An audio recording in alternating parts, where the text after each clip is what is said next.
undi hari amafaranga ucyeta batafite ingano. Ibahumije ibyo babacungiyeho bageze muri 30.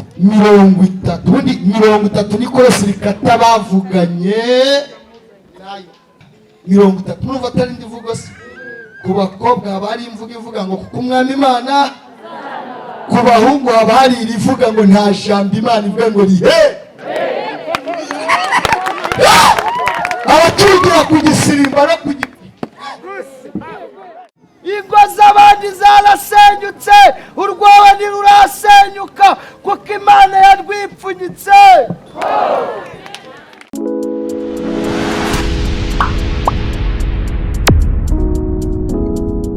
Fatebira dusoma ijambo ry'Imana, igitabo cy'ubuhanuzi bwa Ezekieli, igice cyaho ni icya 5, turahera ku murongo wa mbere tugeze ku wa 3, twumve icyo ubuhanuzi buvugana natwe we mu ijambo ryayo. Turaza kureba Ezekieli yahanuye ryari, yahanuriye bande, ese twebwe b'iki gihe ubu buhanuzi buratubwira iki? Ubundi dusenga Imana twebwe turi hano kandi twihuse. Kera haranditse ngo nuko rero mwana w'umuntu wishakire inkota ityaye imeze nk'icyuma cyogosha, maze uyende uyinyuze ku mutwe wawe no mu bwanwa bwawe, maze wishakire iminzani yo gupimisha ubone uko ugabanya umusatsi. 1/3 cyawo uzagitwikire mu murwa hagati igihe iminsi yo kugota izaba irangiye, kandi uzende 1/3 cyawo ugicagaguza inkota mu mpande zawo, na 1/3 cyawo uzakinyanyagize mu muyaga, nanjye nzagikurikiza inkota 3. Uzakure muke uwupfunyike mu binyita by'umwambaro wawe. Imana cyane, amen. Ahangaha Imana ikoresha Ezekieli mu buhanuzi ariko yahindutse imfashanyigisho. Iramubwira ngo Ezekieli we, haguruka uhanurira Abisirayeli mu bunyage, ariko wogoshe ubwanwa n'umusatsi. Igihe baza gushungera bareba umuntu uri gukora ikizira, kuko ubwanwa n'umusatsi ku mugabo w'Umwisirayeli cyaraziraga akabwogosha, ko yogosha ubwanwa n'umusatsi ngo abimyora bikureho. Imana iramubwira ngo fata inkota wogoshe ubwanwa n'umusatsi. Baraza gushungera bareba umugabo ukoze ikizira, nanjye mbafatira aho ngaho ntangire kuvugana nabo. Kubapima, gucagagura ubwo bwanwa n'umusatsi biragaragara n'Abisirayeli, ya miryango 12 ubwanwa n'uyu musatsi byashushanyaga imiryango 12 ya Isirayeli, harimo abakomeye Uwiteka, bakaba bazatwarwa mu bunyage. Yatumuwe mu muyaga igenda mu bunyage, mikorofoni irabyanze.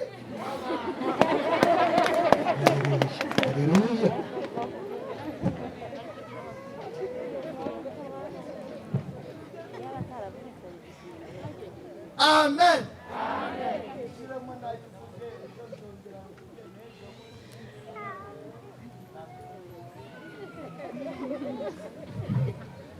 Amen. Aha, muvuga ngo Imana imuhe umugisha.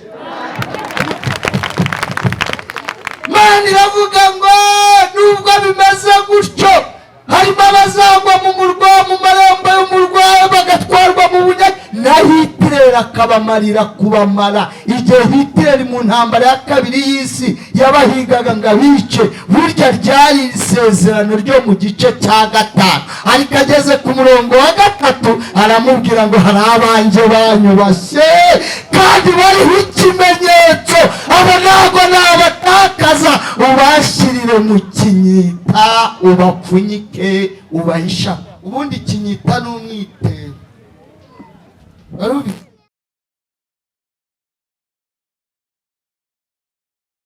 n'umugabo. Abibwira Ezekieli ngo nubwo hariho abakosheje, nubwo hariho abimuye mu mitima yabo njye Uwiteka, ariko uzafate ikinyita ariwo mwitero wawe, nurangiza urambure. Abanyubashe sinshaka ko bazarengana. bararengana.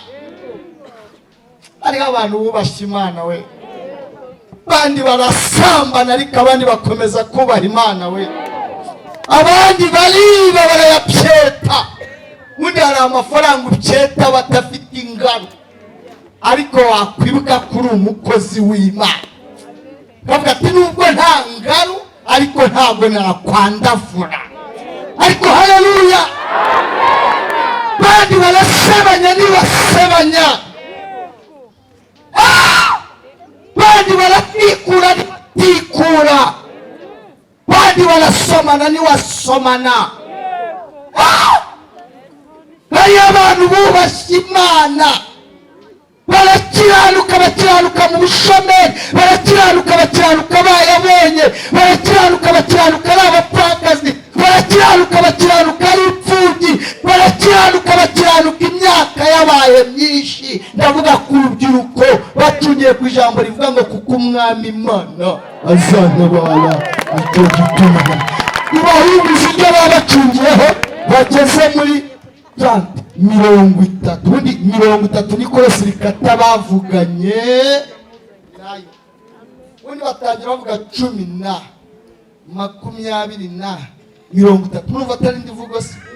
Ku bakobwa haba hari imvugo ivuga ngo kuko umwami Imana, ku bahungu haba hari irivuga ngo nta jambo Imana ivuga ngo rihe. Abacugira ku gisirimba no ku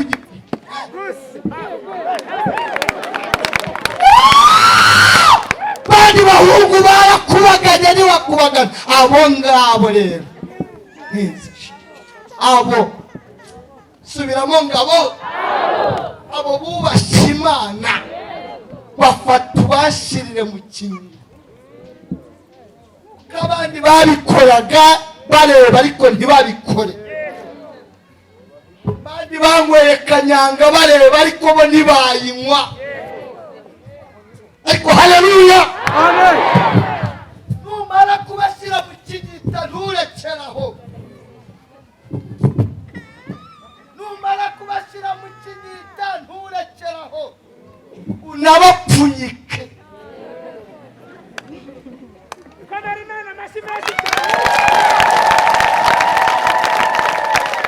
Numara kubapfunyika nturekeraho, unabisirikeho.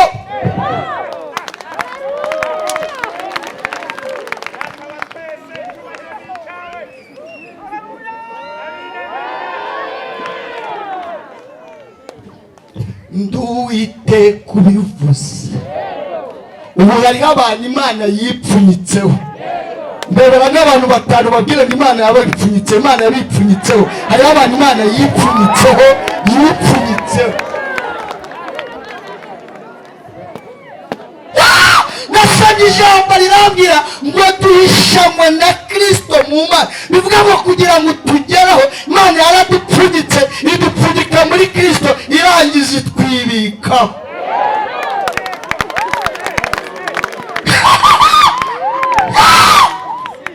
Abandi baguye weho ntuhagwe nuko Imana yakwipfunyitsaho. Muri rukiya abandi baguye weho ntuhagwe nuko Imana yagize gute? Aho hantu we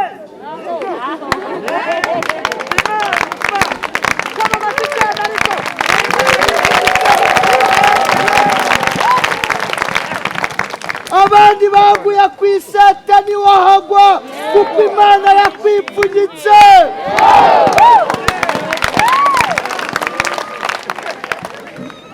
Amina. Ingo z'abandi zarasenyutse, urwawe ntirurasenyuka kuko Imana yarwipfunyitse. Hari igihe gupfunyikisha inzara, twatire kasure kwa mama Kerema gasanga bihiye niri, wagera ugasanga biriwe bafura bararya imyumbati yaraye ugakuraho. Bisaba kwihanga. Cya kabiri kwizera. Ati nubwo uri kumpfunyika ariko hari icyo wavuze. Cya gatatu gukiranuka. Nikarahanura we ngo ye mwana w'umuntu we, dore icyo Uwiteka gushaka no gukora ibyo gukunda kubaba no kugendana n'Imana wicisha semvuge kugukira semvuge kubabarira se. Kubabarira ni ijambo rikomeye riva ku nshinga yitwa kubabara. Hababarira uwababaye.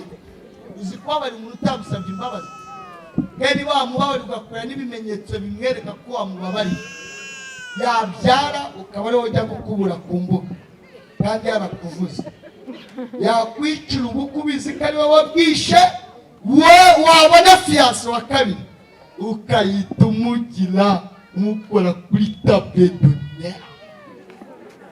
Yesu we ntabwo wabibasha rwose, ni danje rwose. Kubabarira bijyana n'ibimenyetso. Tubwire Imana idushoboze.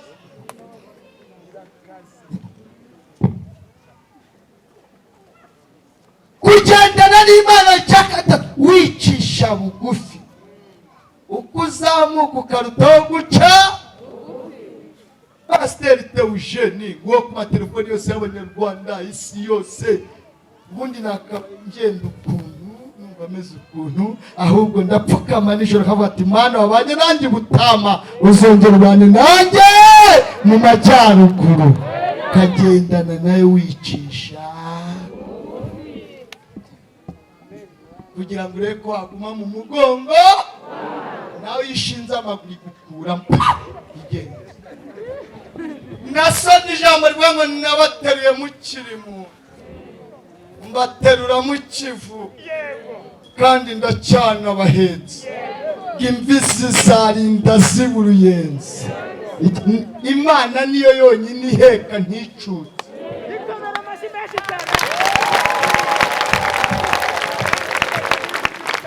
Ubu buhanuzi ko ari ubw'Abisirayeli, twebwe turi hano yadupfunyitse ryari? Igihe Kristo yajyaga ku musaraba, igihe Kristo yambaraga ikamba ry'amahwa, igihe Kristo yaterwaga icumu mu rubavu, igihe Kristo yaterwaga imisumari, burya yari arimo apfunyika itorero mu bise by'amaraso. Uwiteka yaradupfunyitse. None ni iki twakora ngo tugume mu mugongo we? Rega nasenze, ntabwo muzi se kakandi yo kamaze gukura ari igihe gashinga amaguru gahetse, ababyeyi barabyuka, ugakubita kagasubiramo, wagera gakongera kagashinga amaguru, ugakubita kagasubiramo, ariko ari igihe kashibuka ama wigenze n'ubundi umaze gukura. None ni iki twakora ngo tugume?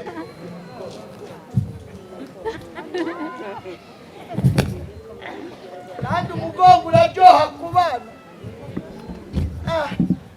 uko nawe wabona ngo guheka wakuze.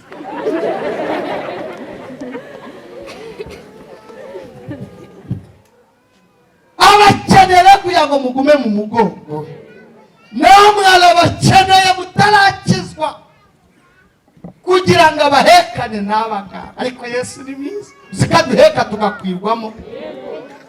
Yesu wafashe ibandi ryabaga Nyabugogo ryitwaga Theogene, ni njyewe rero uri kuvuga. Iwabo Nyabugogo Yesu ahindura amateka. Siko najyaga ngera mu iteraniro bagakikira ishakoshi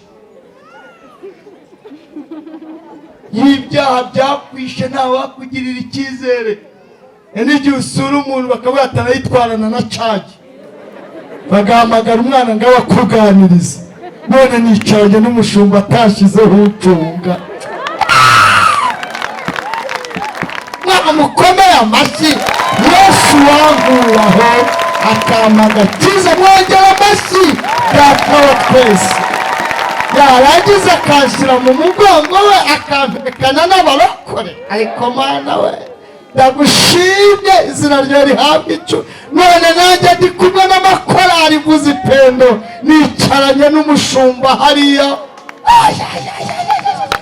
Yesu ahindura amateka. Siko najyaga ngera mu iteraniro bagakikira ishakoshi y'ibyaha byakwishe ntawe wakugirira icyizere. N'igihe usura umuntu bakavuga ati arayitwarana na cagi, bagahamagara umwana ngo abakuganirize, none nicaranye n'umushumba atashyizeho ucunga.